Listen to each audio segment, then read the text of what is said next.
Welcome to bird media. నేను వైష్ణవి.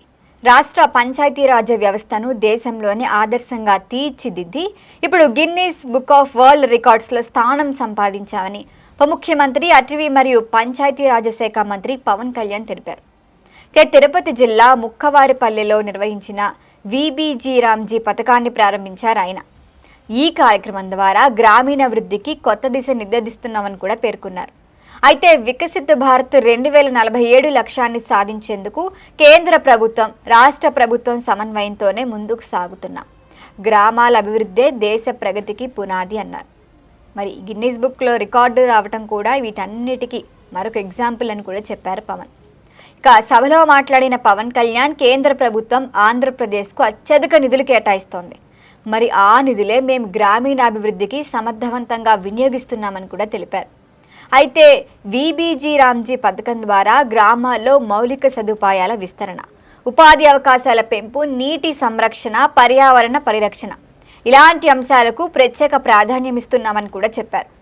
ఉపాధి హామీ పథకం పరిధిని 100 రోజుల నుంచి 125 రోజులకు పెంచుతున్నట్లుగా కూడా పవన్ వెల్లడించారు. మరి వీటన్నిటి వల్ల కూడా గ్రామీణ కార్మికులకు మరింత ఉపాధి లభిస్తుంది, వారి కుటుంబాల ఆర్థిక పరిస్థితి మెరుగుపడుతుందని కూడా అన్నారు. గతంలో ఉపాధి హామీ నిధులతో రాష్ట్ర వ్యాప్తంగా సుమారు 7,000 కిలోమీటర్ల సీసీ రోడ్లు నిర్మించాం. వాటితో పాటు 58,48,00,000 పని దినాల్ని కూడా సృష్టించి లక్షలాది మంది గ్రామీణ కార్మికులకు ఇందులో ఉపాధి కల్పించినట్లుగా కూడా మనం చూడొచ్చు. అయితే వ్యవసాయ ఉద్యానవన రంగాల అభివృద్ధిపై కూడా ఇప్పుడు కూటమి ప్రభుత్వం ప్రత్యేక ఫోకస్ పెట్టింది.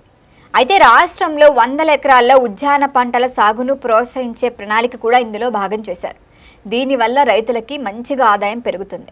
వాటితో పాటు గ్రామీణ ఆర్థిక వ్యవస్థ కూడా బలోపేతం అవుతుంది. అయితే పంచాయతీరాజ్ వ్యవస్థ పనితీరులో రాష్ట్రం సాధించిన పురోగతిని కూడా ప్రస్తావిస్తూ గతంతో పోలిస్తే దేశవ్యాప్తంగా 24వ స్థానంలో ఉంది ఆంధ్రప్రదేశ్. కానీ ఇప్పుడు మొదటి స్థానానికి చేరుకోవడం గర్వకారణం.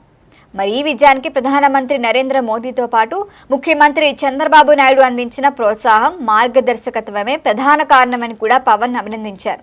గ్రామ స్వరాజ్యాన్ని నిజం చేయటమే వీబీజీ రామ్జీ పథకం ప్రధాన లక్ష్యమని కూడా తెలుస్తాం. అయితే గ్రామాల్లో చేపట్టాల్సిన పనులను అధికారులు నిర్ణయించారని, ఆయా గ్రామాల్లో నిర్వహించే గ్రామ సభల ద్వారానే ప్రజలు వాళ్ళకి ఏం అవసరమో, వాళ్ళకి ఫస్ట్ ప్రయారిటీ ఏంటో నిర్ణయిస్తే వాటినే చేస్తామని కూడా ఇందులో పొందుపరిచారు. ప్రజల భాగస్వామ్యంతో గ్రామాల అభివృద్ధి జరిగితేనే శాశ్వత ఫలితాలు సాధ్యమవుతాయని కూడా అన్నారు. మరి ఉపాధి హామీ కూలీలకు పారదర్శక చెల్లింపుల కోసం కూడా నగదును ఇప్పటి వరకు నేరుగా వారి ఖాతాల్లోనే జమ చేసే విధానాన్ని కూడా ఇప్పటికే ప్రభుత్వం తీసుకొచ్చింది. ఇక అభివృద్ధిలో వెనుకబడిన పంచాయతీలకు ప్రత్యేక ప్రాధాన్యం కూడా ఇస్తోంది.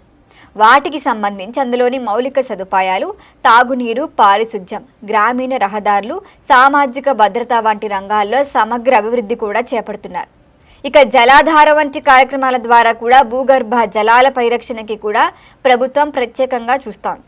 వర్షపు నీటిని ఎట్లా భద్రపరచాలి, దాని ద్వారా భవిష్యత్ తరాలకు నీటి కొరత లేకుండా ఎట్లా చేయాలనే లక్ష్యంతోనే ఈ కార్యక్రమాలన్నీ సాగుతున్నాయి.